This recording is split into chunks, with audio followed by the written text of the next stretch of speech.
बेलाचं आवरलं आणि बघा तिला सांगितलं, तिचे हेअर वॉश केले मी. तिला म्हटलं छान असं बेल्ट वगैरे घाल, परत कपडे वगैरे चेंज कर. आणि तर तिला एकदम बरं वाटत असेल ना.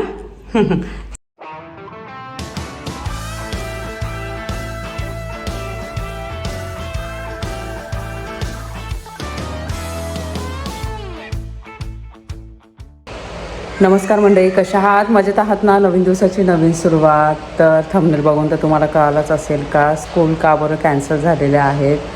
तर युरोपमध्ये, पूर्ण युरोपमध्ये, लक्झमबर्गमध्येच नाही पूर्ण युरोपमध्ये यावर्षी खूप जास्त उन्हाळा आहे. टेम्परेचर 37-38 आहे. काही ठिकाणी तर 40पर्यंत क्रॉस झालेला आहे आणि खूप हैराण झालेले आहे लोक. तर मग अशा वेळेस काय होतं, सर्वांनाच खूप त्रास होतो. आणि पहिली गोष्ट, इथल्या लोकांना तशी पण उन्हाची खूप जास्त सवय नसते. आपल्याला सवय असते, पण आता इथल्या वातावरणामध्ये आता 6-7 महिने असे असतात, इथले थंड, पाऊस, बर्फ असतो ना. तर त्यामुळे ना आता हा उन्हाळासुद्धा आम्हाला सहन होत नाही आहे सध्या तरी पण आपण ॲडजस्ट करू शकतो. पण इथले लोक एवढं ॲडजस्ट करत नाही किंवा एवढी उन्हाची सवय नसते. पण यावर्षी ना खूप जास्त उन्हाळा असल्यामुळे काय झालेलं आहे, लक्झमबर्गमध्ये काही जे स्कूल्स आहे बंद केलेले आहे, म्हणजे सुट्टी दिलेली आहे थोडक्यात. आणि काही जे स्कूल्स आहे तर त्यांनी हाफ टाईमच ठेवलेले आहे. म्हणजे नॉर्मली 7 ते 4 असायची तर 7 ते 12च ठेवलेले आहे. मेल केलेला आहे म्हणजे स्कूलमधनं मेल आलेला आहे का तुमच्या मुलांना तुम्ही पिक करू शकता 11:15 वाजता. अदरवाईज तुम्हाला जर ठेवायचं असेल स्कूलमध्ये ठेवू शकता. तर असं पण आलेलं आहे. इव्हन स्कूलला जरी नाही गेलं तरी पण काही हरकत नाही आहे, कारण की वातावरणच असं आहे आणि इतकं खराब वातावरण आहे. ऊन एवढं आहे तर तब्येत खराब होत आहे. लहान मुलांची स्पेशली काळजी घ्यायला सांगितलेली आहे. आणि ज्यांचं वय जास्त आहे तर त्यांना घराच्या बाहेर निघायला सांगितलेलं नाही आहे. म्हणजे एवढेही जास्त प्रमाणात काळजी घ्यायला लावलेली आहे. भरपूर पाणी प्यायला सांगितलेलं आहे.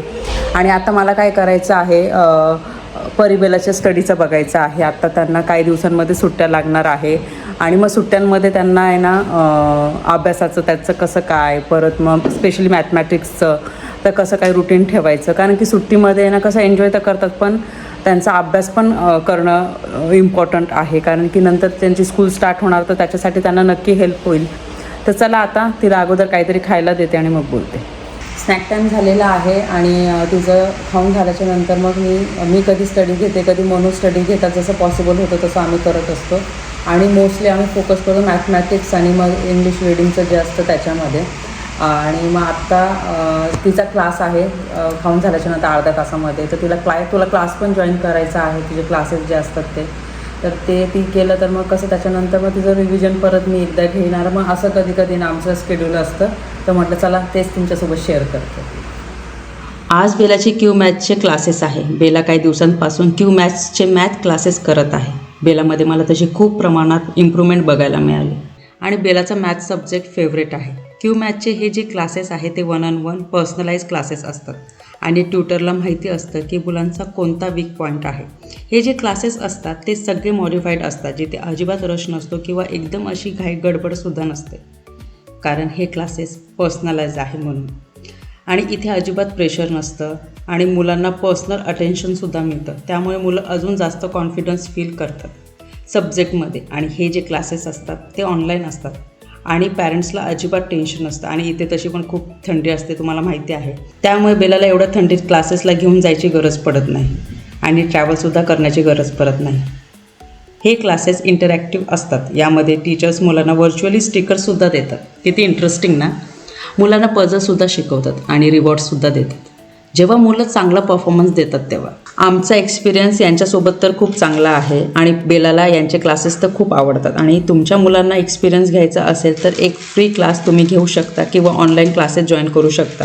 मी लिंक डिस्क्रिप्शनमध्ये देऊन टाकेल तुमच्यासाठी. बेलाचा क्लास झाला आणि त्यानंतर मी काय केलं, माझे हेअर वॉश केले. कारण की ना ते तुम्हाला माहिती आहे उन्हामुळे ना केस खराब होतात आणि एकदम चप्पू वाटत होते. बेलाचे पण हेअर वॉश करून टाकलं मी. परीला पण म्हणते तुझे पण हेअर वॉश करून टाक. आणि आता माहिती का खूप बरं वाटतंय. आणि तिला नंतर आहे ना परी बेलाला दोघींना आहे ना परत मी स्टडीला बसवणार आहे. भरपूर जणांचे प्रश्न आहे आज मी व्हिडिओमध्ये देणार आहे आणि परत एकदा खूप छान कमेंट्स आले, थँक्यू सो मच. आणि या सगळ्या गोष्टी ज्या आहे मी नक्की इग्नोर करण्याचा प्रयत्न करेन आणि तुम्ही नेहमी मला छान छान सजेशन देत असतात त्यासाठी खरंच थँक्यू सो मच. आणि तुम्हाला माहिती आहे युरोपमध्ये उन्हाळ्याची लाट पसरलेली आहे. तर सगळ्यांना खूप काळजी घ्यायला लावलेली आहे. रेकॉर्ड ब्रेक एकदमच टेम्परेचर वाढतं आहे. उद्या तर 39 आहे. हे पहिल्यांदा होत आहे. 2019ला मला अजून आठवतं बेलाचा जन्म झाला होता ना, तर तेव्हा 35पर्यंत गेलं होतं टेम्परेचर. तेव्हा खूप गरम होत होतं. पण त्या 7 वर्षानंतर आता एवढं कडक ऊन पडलेलं आहे. मला अजून आठवतं एवढं गरम होत होतं. बेलाला मी असं ओपनच ठेवत होते, जस्ट डायपर पण लावत नव्हते. मला अजून आठवतं ते. आणि तिथे एकदा असं इथे लाईट वगैरे जात नाही, तेव्हा आम्ही अपार्टमेंटमध्ये राहत होतो आणि तिथे लाईट वगैरे जाण्याचा काही संबंधच येत नाही. पण त्यावेळेस माहीत नाही काय झालं, लाईट पण गेलेली. आणि म्हटलं बापरे, मग फॅन चालू नाही. तर मग ते दिवस मला आठवतात 2019 आणि आत्ता 2027. म्हणजे या 7 वर्षानंतर एवढं हे सगळ्यांना जास्त त्रास होत आहे. बरं, तर आत्ता इथले लोक आहे ना AC वापरत नाही माहिती. आता ही जी माहिती आहे किंवा त्यांचं घर ते गार कसं ठेवतात, तर जेव्हा असं ऊन पडतं तर ते कसं सर्वाईव्ह करतात, तर हे सगळं मी व्हिडिओमध्ये दाखवण्याचा प्रयत्न करेन. प्लस इथे जेव्हा आपण येतो राहतो तर सगळ्या गोष्टीची ॲडजस्टमेंट आपल्याला करावी लागते, कारण की सगळ्या गोष्टी अवेलेबल राहत नाही. सगळ्याच वस्तू मिळतील असं नाही आहे. तडजोड करावी लागते, थोडी ॲडजस्टमेंट करावी लागते आणि ज्या गोष्टी मिळतात त्याच्यामध्ये सगळं करावं लागतं आपल्याला. तर हे आजच्या व्हिडिओमध्ये मी तुम्हाला सांगणारच आहे. प्लस आता काही दिवसच राहिलेले आहे परिबेलाच्या स्कूलला सुट्ट्या लागायला. आणि आत्ता तुम्हाला माहिती आहे, स्टार्टिंगलाच सांगितलं मी, काही स्कूलने सुट्ट्या दिलेल्या आहे. परिबेलाची जी स्कूल आहे त्यांनी असं सांगितले, तुमच्या मुलांना तुम्ही सकाळी 8ला स्कूल सुरू होते तर 12 वाजता तुम्ही घेऊन जा, अदरवाईज मग 4ला. पण आम्ही विचार केला जर उद्या परी आणि बेलाला स्कूलला पाठवता नाही आलं तरी चालेल, काहीच हरकत नाही आहे. कारण की तसं केलं तरी चालतं, कारण की मग स्कूलमध्ये पण ऑप्शन नाही आहे. बाकीचे स्कूल्स तर बंद आहे, पण परिबेलाचं जे स्कूल आहे ते ओपन आहे. पण तिथं त्यांनी असं ठेवलेलं आहे. मग काही जे पॅरेंट्स असतात त्यांना असं वाटतं मग 8ला सोडायचं, 12ला घ्यायला जायचं, त्याच्यापेक्षा मग 1-2 दिवस नाही पाठवलं तरी काय हरकत नाही. आणि आता जे माझे ड्रेसेस आहे समर ड्रेसेस, ते मी आता हळूहळू काढते वापरायला, कारण की समरच्या वेळेसच आहे ना हे कपडे जे आहेत ते घालायला मिळतात. अदरवाईज मग एवढी थंडी असते ना, मग त्याच्यामध्ये तुम्हाला जॅकेट, जीन्स, स्वेटशर्ट हेच असतं. तर चला आता मी तुम्हाला माहिती द्यायला सुरुवात करते. बेलाचं आवरलं आणि बघा तिला सांगितलं, तिचे हेअर वॉश केले मी. तिला म्हटलं छान असं बेल्ट वगैरे घाल, परत कपडे वगैरे चेंज कर. आणि आता तिला एकदम बरं वाटत असेल ना. चला आता हे शटर मी बंद केलेले आहे बरोबर. आणि भरपूर जणांना आता असं वाटेल अगं एवढं गरम होते तर ते हे ओपन ठेव, बाहेरून थोडी हवा येईल, बरं वाटणार. पण हे कसं आपण आपल्या इथे ठेवतो, आपल्याला असं वाटतं थोडंसं खिडकी उघडली का, थोडंसं दार उघडलं का तर हवा वगैरे थोडंसं बरं वाटणार. आपल्या इथं कसं खूप जास्त ऊन पडतं, तर आपल्या इकडे कसं AC वगैरे असते आणि त्याच्याशिवाय आपण कधी कधी सर्वाईव्ह नाही करू शकत. पण इथे कसं ऊन आहे ना खूप लिमिटेड असतं. कधी 8-15 दिवसासाठी कंटिन्यू ऊन असतं, त्याच्यानंतर नॉर्मल टेम्परेचर होऊन जातं. पुढच्या आठवड्यामध्ये तर पूर्ण आठवडा आहे ना पाऊसच पडणार आहे. तर इथे AC नसताना लोक सर्वाईव्ह कशी करतात, तर काय करतात इथली लोक, एक तर त्यांच्याकडे कूलर असतो आणि फॅन असतं. 5-1% फक्त AC असतील, बाकीचे 90 ते 95% कूलर किंवा फॅन असतो. पण इथले लोक काय करतात, युरोपियन लोक जेव्हा ना खूप जास्त असं ऊन वगैरे पडलं ना, तर काय करतात, हे जे विंडो वगैरे आहे ना असं ओपन ठेवत नाही. हे जे शटर वगैरे आहे ना हे सगळं बंद करून ठेवतात. हे सगळं डोअर बंद करून ठेवतात. पूर्ण घरात आहे ना बंद करून अंधार ठेवतात. जेणेकरून काय होतं, घर जे आहे ना ते एकदम असं थंड असतं, एकदम असं बरं वाटतं. म्हणून मग तुम्हाला आहे ना उन्हाळ्यामध्ये जेवढे पण लोकांचे घरं दिसतील ना इथे हे पूर्ण शटर एकदम पॅक करून टाकतात. आणि त्याच्यानंतर फॅन वगैरे जे आहे किंवा कूलर वगैरे आहे ते चालू ठेवतात. पण जर त्यांनी असं काच वगैरे असं ओपन ठेवली, शटर ओपन ठेवलं, तर काय होतं, ते उन्हामुळे काय होतं, काच अजून गरम होते आणि त्यानंतर अजून जास्त गरम व्हायला लागतं. तर इथे सगळं तसेच करतात. आम्ही पण तसंच करतो. पण मला व्हिडिओ वगैरे शूट करायचे असतात ना, तर त्यामुळे काय करते मी विंडो वगैरे किंवा डोअर वगैरे ओपन करून ठेवते, जेणेकरून कसं उजेड दिसणार घरात. आत्ता पण मी पॅक केलेला आहे, पण माझा आता चेहरा मला माहिती नाही आता दिसतोय का नाही एकदम व्यवस्थित.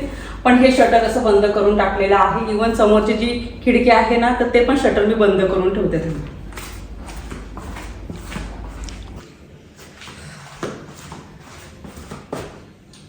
आणि उन्हामुळे ही जी काच आहे ना एकदम गरम झालेली आहे, अक्षरशः चटके लागतात.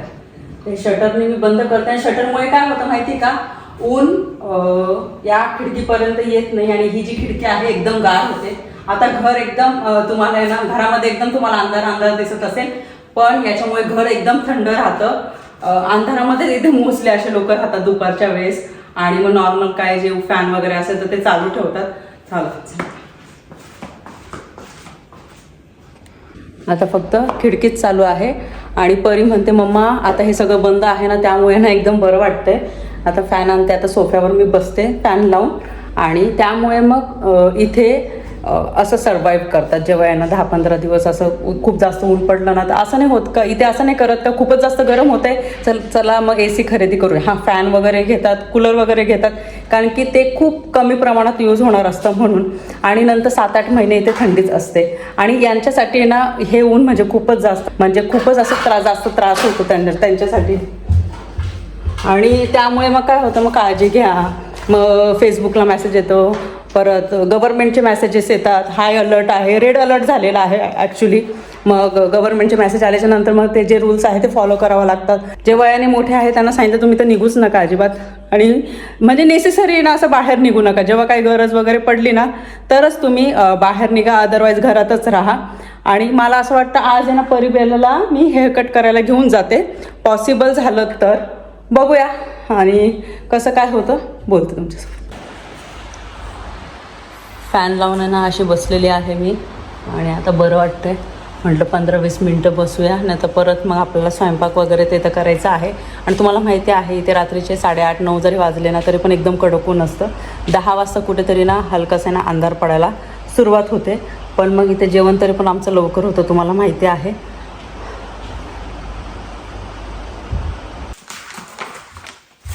मी आता लस्सी बनवते आणि मला जे दही आवडतं ना तर ते दही संपलं होतं म्हणून मग हे दुसरे पॅकेट्स घेऊन आले मी.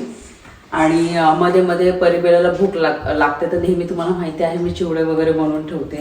आणि पटकन असं चहासोबत काय खायचं असेल किंवा असं स्कूलमधनं आले तर भूक लागली तर स्वयंपाक होईपर्यंत ॲटलिस्ट त्यांना खाता यावं म्हणून मग मी ते मुरमुरे घेऊन आले. मी नेहमीच तुम्हाला मी दाखवलेलं आहे, आता काय लगेच बनवणार नाही, मी उद्या वगैरे बनवणार. ते मुरमुरे घेऊन आलेले आहे, त्यामुळे थोडे ॲड करणार मी मखाने. त्याच्यानंतर मक्याचा चिवडा. आणि मागच्या वेळेस आम्ही गेलो होतो ना फिरायला, तर मला माहिती आहे कॅम्पिंगला गेलो होतो तर तिथे मक्याचा चिवडा बनवून घेऊन गेले होते, तर 2 दिवसात संपला तो. आणि वरण भातासोबत इतका छान लागत होता ना तो. आणि परिबेलाला आता तर हा खूप आवडतो, प्रचंड त्यांचा आता फेवरेट झालेला आहे तो. तर हे मी साईडला काढून ठेवते, आज जर पॉसिबल झालं, मूडवर आहे, जर इच्छा झाली तर मग संध्याकाळी बनवून टाकणार, नाही तर उद्या दुपारपर्यंत मी बनवून टाकणार. आता लस्सी बनवायची आहे तिघींसाठी, मनोजला नाही प्यायची आहे, आमच्या तिघींना मी बनवते. आणि मनोजला कसं माहिती आहे का, किती पण गरम झालं ना तर थोडा चहा का असे ना पाहिजे. ते म्हणतात तोपर्यंत तरफ जात नाही, असं वाटतं काहीतरी राहून गेलं. मग थोडंसं ना असं गार वारा यायला लागला किंवा ऊन कमी झालं ना तर मनोजला मग मी चहा बनवून देते. पण आता परी मला ट्रे दे गं, तर मी आता ट्रे नको, तर मी आमच्यासाठी तिघींसाठी मस्त लस्सी बनवते. आपलं बर्फाची ट्रे ना, तर ते बनवून घेते मी. आणि मस्त बर्फ वगैरे टाकते त्याच्यामध्ये. आणि असं काय असेल ना, आम्ही आईस्क्रीम आणली होती 2 दिवसात संपून गेली माहिती. हां, 2 दिवसात आहे ना संपून गेली होती आईस्क्रीम. तुम्हाला सांगितलं मँगो आणि कोकोनटची होती ती, एकदम भारी होती, एकदम भारी होती. त्याच्या व्हाईट, त्याच्यामध्ये ना मँगो आणि कोकोनटची होती, त्याच्यामध्ये मँगोचे पीसेस पण होते आणि व्हाईट चॉकलेट पण वरतून होतं ना परी. कोकोनटचे पण काय काय पीसेस होते. हे पण दही चांगलं आहे तसं, पण ते कसं एकदम असं घट्ट आणि मलाईदार दही असतं ते ग्रीक योगर्ट. त्याची लस्सी तर खूपच भारी लागते. कुठे घेतलं आईस्क्रीम? लिडल म्हणून. आणि काय काय शॉपमध्ये ना असे आईस्क्रीम संपलेल्या फक्त मोजक्याच अवेलेबल होतात.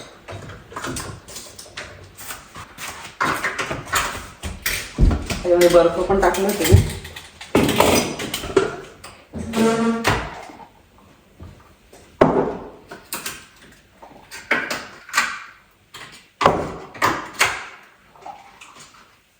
तुम्हाला हवंय का याच्यामध्ये बर्फ टाकायचा परत? बेला टाकते, ते करून टाक बेला, पाडू नको फक्त. जस्ट लस्सी पिऊन झाली आणि इतकं बरं वाटतंय. आणि 2-3 क्यूब्स टाकले परत ग्लासमध्ये मी. आणि ग्राइंड करताना सुद्धा लस्सीमध्ये मी ना बर्फ टाकले होते, तर इतकं भारी वाटतं आता. आणि आपल्या भारतामध्ये मी बघितलं सगळीकडे आता पाऊस सुरू झालेला आहे आणि आता भरपूर जणांना बरं वाटत असेल, कारण की उन्हाळ्यामुळे सगळ्यांना खूप त्रास झाला. आणि इथे आता पुढच्या आठवड्यापासून इथे पण पाऊस सुरू होणार आहे. आणि आता स्वयंपाकाची सुद्धा मला तयारी करायची आहे. काय बनवायचं आहे, फ्रेंच बीन्स आहे तसं, तर मग आता फ्रेंच बीन्स असे सुके नाही, मग त्याच्यामध्ये वरण भात आलं, पण आता पालक नाही, तर पालक डाळ आम्हाला आवडते, तर पालक नाही आहे, फक्त फ्रेंच बीन्स आहे. तर मग अजून दुसरी तिखट डाळ मला बनवता आली, उडदाची डाळ, ती मला आवडते, पण ती बनवता आली तर ती बनवणार, नाहीतर मग दुसरं आपलं वरण आहे ते बनवेल. आणि हा व्हिडिओ तुम्हाला कसा वाटला मला कमेंट सेक्शनमध्ये नक्की सांगा. व्हिडिओ आवडला असेल तर व्हिडिओला लाईक करा, शेअर करा, सबस्क्राईब करा, व्हिडिओला हाईपसुद्धा करायला विसरू नका. भेटूया आपण लवकरच नवीन व्हिडिओमध्ये. तोपर्यंत सर्वांनी काळजी घ्या. बाय.